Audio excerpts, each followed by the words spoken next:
Hi, this is Joe Chambers. Today's guest is LA session musician Larry Knechtel. You've heard Larry playing bass on Mr. Tambourine Man for the Byrds. He actually was the bass player with the group Bread. He also played the lead guitar part on the song The Guitar Man for Bread. But he's probably best known for playing the keyboards on Bridge Over Troubled Water. Today's clip, Larry talks about playing on that particular song, the ups and downs of it. If you like it, be sure to hit like, subscribe, and the notification bell so you don't miss any of our new content. Thanks for watching. Larry Knechtel. Johnson came out to LA to try, he'd heard about Hal and myself. And so he came out to try us out on a couple of B-sides at Columbia. And it was great. They brought Fred Carter Jr. too, the guitar player. And then they decided to do the album. So we went in the studio, and they're real picky. They take their time, and you're going to be there a while, which is fine with me. But I was playing bass. I did bass in Mrs. Robinson, and then overdubbing keyboard. And finally, Hal said, "Hey guys, this is a bass player we play with all the time. He's really good player." And so we brought Joe in, and that from then on, that was their rhythm section. And Paul had written this song, and he didn't want to play it on guitar, and Artie was going to sing it. And so I came in, and I came up with the intro, and I inserted the tag, and there was a tag turnaround. That was my idea. And we at Columbia, it was a huge. It was like a basketball court studio, and they mic'd the piano like 6 feet back. Wonderful Steinway Grand. And it was just me and Artie. I had phones on, and we did the song over and over and over and over again. The bulk of the record's the second take. I had a reputation for getting him early because he gets worse as he goes on.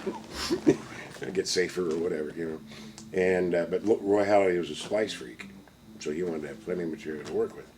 Yeah, I think we did 72 takes or something. A lot of them. And then they brought in the rest of the band after that. And I knew that was really a special song, And they took me on the road, and I went out and just played that one song on the lead stage. And it got me stereotyped badly, and I grew to hate it after a while because I was I was charging double scale and all that.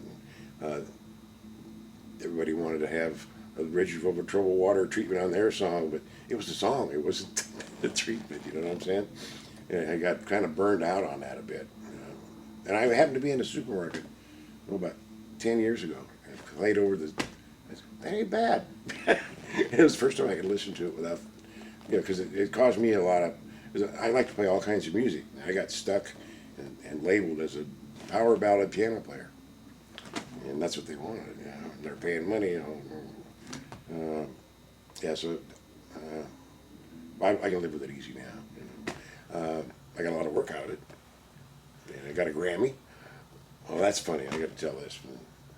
Ernie Freeman and I were nominated for Grammy for arrangement on Bridge Over Troubled Water. And I rented a tux, and my wife and I went and we sat at the table with John Wayne and all that. Waited forever. They gave us our Grammy at 2 in the morning. Janitors are sweeping the floor. TV crews have gone home. Kind of like in the technical category. They get into it at the end. I don't know. But yeah, I still have it. I got it home and the horn fell off. In fact, we did it in our shows with Brett. Jimmy Griffin sang it. And the intro is very identifiable. So I wish I had a quarter point on it. Yeah. They did put my name on the single, on the 45 keyboards. Larry Knechtel. I'd never seen that done before. that is strong. Yeah. Well, that's history. I mean, that's just something that's. Hadn't that song been voted the best single? I don't know. All It time, was huge. I know that. It's definitely one of those top 3 or 4 songs, though. That always gets. Well, that's the reason. They did a poll in England. That's the reason I did one of those TV shows I told you, the Japanese interviews, and it came in number 2 of all, the whole decade. It came in number 2, so I got an interview out of that. But it's nice to be known for something. I used to get uncomfortable having to go in the studio and live up to my reputation, it gets to be a burdensome because you can't always deliver. Some people run across something, it just doesn't, you don't click with it, you know. And wait a minute, buddy, what is going on here?